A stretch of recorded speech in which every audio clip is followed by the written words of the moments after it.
innovative and a big influence on those that followed. I am going to struggle to read a lot of these because I don't like reading out loud. Not my thing, but let's continue.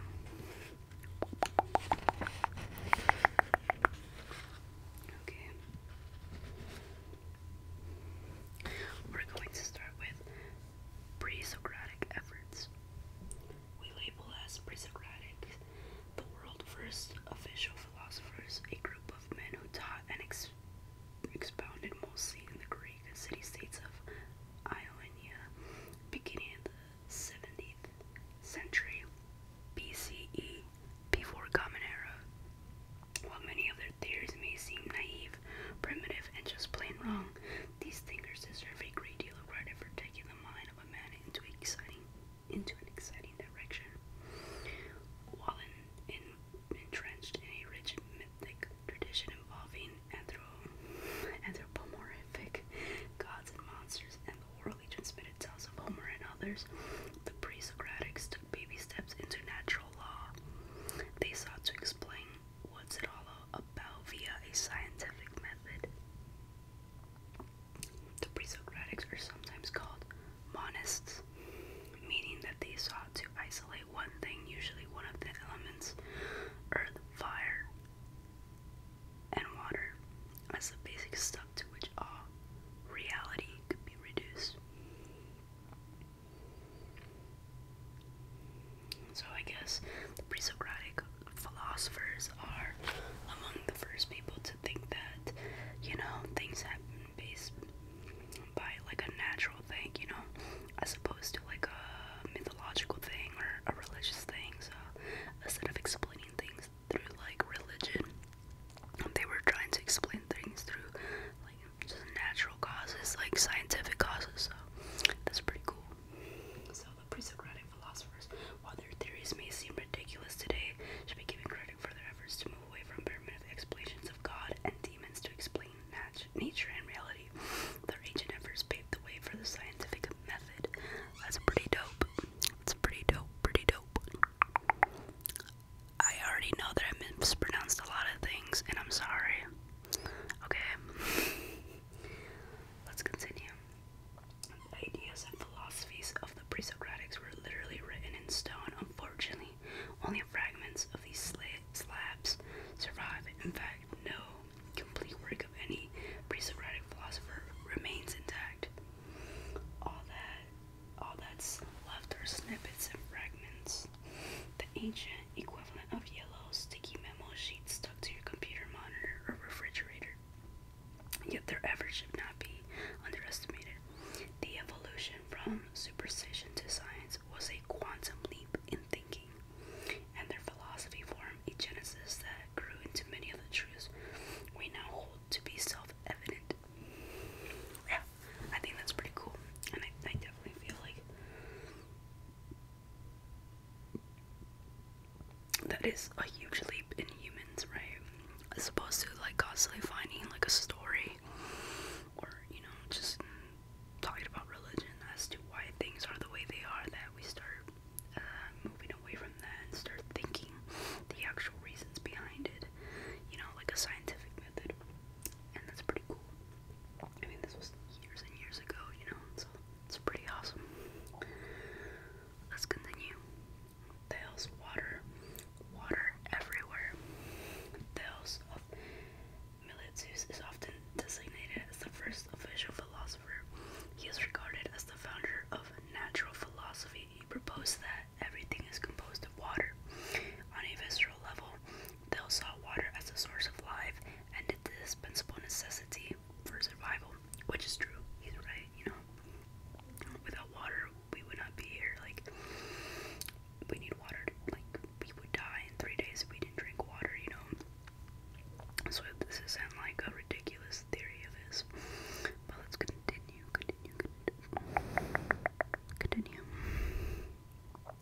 In the form of floods and torrents, water could take life as well as sustain it. It could also change form. Even metals and rock could be reduced to a molten or liquid state. Water and other liquidities were a formidable force of nature.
itself. Modern scientists and new age gurus will tell you that solid matter is simply energy in its densest form. Though anonymous call this stuff du jour air, this may seem a ridiculous proposition. What is important is the principle. It was a movement away from the supernatural and an attempt, like his fellow Milesian scholars and thinkers, to look at things from a scientific perspective. This perspective is what makes the pre-Socratics important figures in the history of the world. So, yeah, a lot of their theories are wrong, but like I said, it was the moving of, like, mythology, right, to scientific stuff. Things that are questionable and questioning things and coming up with solutions in a scientific form as opposed to a religious thing. And Anonymous had another theory that was heading in a more sophisticated direction. In those days, the breath, because it exhales from the body, was linked to the concept of the soul, which was and is believed to dwell within the body. In olden days, when people sneezed, they believed the soul was in danger of being expelled from the body, which is why people say, bless you, or some equivalent when someone sneezes. It was originally a call for the soul to scooch back inside the body, perhaps, and no one knew for sure. Holdenham was talking about more than a mere air when he exposed this monist philosophy. It's pretty cool.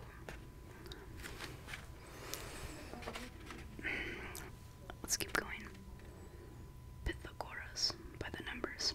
Rather than suggest that the basic stuff of reality was an element of nature, Pythagoras proposed that life was a number game. He taught that everything could be explained through mathematical theorems and formula. It was also a connection between mathematical order and music, even going as far to state that the orbits of celestial bodies were accompanied by tonial harmonies. He dubbed the music of the spheres. This was quite a claim because Pythagoras never popped his ear above the stratosphere to verify this theory. That's funny. The Pythagoras school of thought was enormously popular and lasted hundreds of years. In his lifetime, Pythagoras was a cult figure whose disciples were sworn to secrecy upon pain of death. He also believed in reincarnation, and his followers were vegetarian. That's pretty cool. Heraclitus and Parmenides, Ionian odd couple, nicknamed the Obscure. Heraclitus was a philosopher who was known as something of a downer. His theory that everything is composed of fire, if taken metaphorically, is expressed in his belief that everything is in flux. There is no constancy in the universe. There was no living in the moment. For Heraclitus, you could not even step into the same river twice, he said, because the flowing water was not the same water you dipped big dough into mere seconds before. That's actually kind of true if you think about it. That's pretty funny, like pretty cool. Life is a never-ending sequence of birth and death, creation and destruction. Heraclitus felt that the cycle of combustibility is also applicable to the human spirit. Are you the same person at age 40 that you were at 20? No. That's so freaking cool. Like, I'm not the same person I was 2 months ago. I'm not the same person that I was a week ago, you know? I'm not even the same person I was, like, yesterday.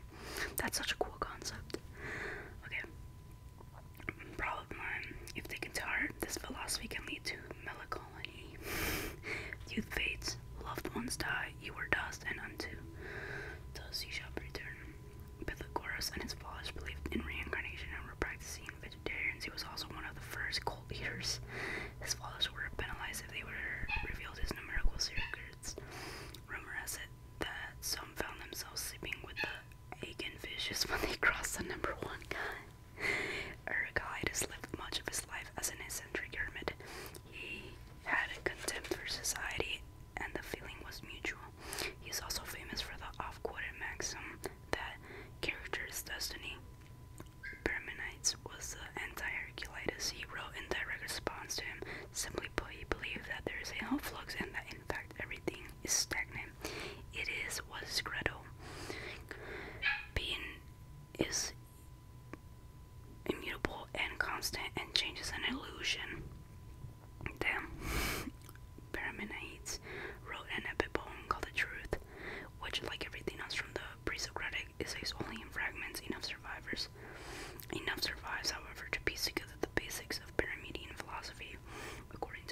needs. You can look at the world in two ways. You can ask yourself whether it is or is not. If it is not, you cannot be thinking about it because you can only think about something that is existing. Parmenides also believe that all this coming and going and blossoming and fading away that you see in your daily life is an illusion of the senses.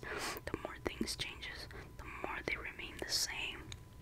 That's such an odd theory. Okay, let's keep going. Zeno, the tortoise and the hero. Zeno is best known for a couple of famous paradoxes which in the real world make no sense whatsoever, but were extremely popular in their day. The first one explains how, sitting in your room, you can never really reach the door. If the distance between 2 points is composed of an infinite number of points, then you can bisect that line, and you can keep bisecting the areas you previously bisected ad infinitum. Hence, you potentially have infinite amount of space and infinite distance between 2 points that could never really get anywhere. That's so confusing. Think about that as you get out of your chair, walk to the door, and leave the room. The second Zeno paradox deals with motion. When you move from one place to another, you reach the midway point before the final destination, and before you get to the halfway mark, you reach the halfway mark of the midway point. Ergo, you have to travel an infinite number of points in a finite amount of time, and that is possible, right? The examples used to make this argument is a race between the two mighty hero, Achilles of Iliad and heel fame, and a tortoise. If Achilles courageously gave the tortoise a head start, you could never catch up with the turtle based on the preceding argument. Nevertheless, if you're a gambler, you would be ill-advised to bet on the tortoise. Out of all the things I read, that theory does not sit well with me. That is the one that I'd just be like, I think you are high as a kite right now, my friend. Pluralists, all kinds of stuff. The next group of philosophers are called pluralists. They differ from the monists in that they believe reality could not be reduced to one thing, whether it be an element, a mathematical equation, or a theory of flux or consistency. As they saw it, the world was composed of many elements. All these names are getting hard. I just can't read these guys' names. Okay. Empedocles can be compared to a Pythagoras, in that he combined the scientific and spiritual. Yet his area of expertise was medicine rather than mathematics. Legend has it that he was a charismatic celebrity who performed medical miracles and that astounded the populace, and was a gifted poet and orator. Empedocles also offered the theory that it was not one element at the center of it all, but rather that the roots of all four elements, fire, earth, and water, could be found in everything. The four roots would exist in different degrees. Obviously, water would have a preponderance of water roots, but the others would be there to a lesser degree. And in an ancient Greek variation of the yin-yang belief of coexisting complementarily opposites, he added that the entities he called love and strife were complementary forces that impacted on the world as they know it. Okay. Anagoras, seeds of acknowledgement. Anagoras took the theories of four roots a step further by declaring that reality can be reduced to an infinite number of seeds, not like Empedocles' hypothesis. These seeds contain elements of everything and are in everything, yet certain elements are there in greater abundance, creating life's myriad diversity. And in lieu of Empedocles' love and strife theory, Anagoras postulated on the existence of a new or ominous yet impersonal mind that gave order and consistency to the universe. Okay, so I think that's where I'm going to put my bookmark. I don't have a bookmark. I will use this as my bookmark. But yeah, I can't pronounce a lot of these names. It was kind of hard. I also don't like reading out loud. I actually hate reading out loud, but I think it was kind of fun. But anyways, let me know how you like the video, and how you like this little series that I want to start. I don't know how I feel about it. I'm still in between. I don't know if I like it or not. But please let me know in the comments if this is something that you want to keep seeing in my channel. If you want to see something else, let me know. I don't have to read this. I can read like an entertainment book if you don't want an educational book. But yeah, like I said, thank you guys so much for the support. If you haven't subscribed, think about subscribing. You know, it's free. But thank you guys so much, and I hope this was relaxing, and I hope that this helped you relax and go to sleep, and that maybe it gave